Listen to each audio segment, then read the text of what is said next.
नमस्ते, प्रणाम, हर हर महादेव। स्वागत है हमारे यूट्यूब चैनल में। गला खराश हो गया। बहुत ही प्यारा गीत लाए हैं सोहर चुटकीला नाच गीत। आप लोग सुनिए, अच्छा लगे तो कमेंट बॉक्स में जरूर बताइए। लाइक सब्सक्राइब शेयर जरूर कीजिए। आइए सुनाते हैं।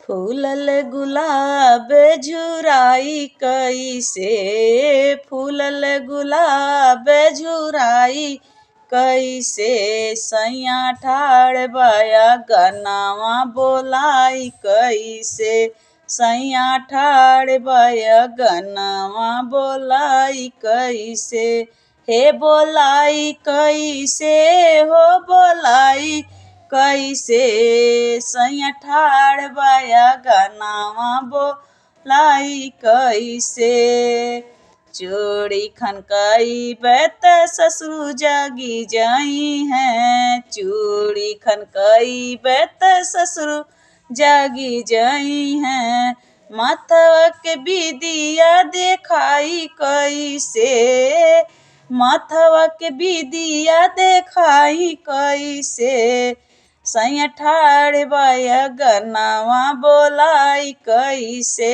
सैया ठाड़ बाया गनावा बोलाई कैसे, चूड़ी खान कई बैत जेठ जागी जाई हैं, चूड़ी खान कई बैत जेठ जागी जाई हैं, माथवा के बिदिया देखाई कैसे, माथवा के बिदिया देखाई कैसे, सैया ठाड़ बाया गनावा बोलाई कैसे, सैया ठाड़ बाया गनावा बोलाई कैसे, फूलल गुलाब झुराई कैसे, फूलल गुलाब झुराई कैसे, सैया ठाड़ बाया गनावा बोलाई कैसे, सैया ठाड़ बाया गनावा बोलाई कैसे।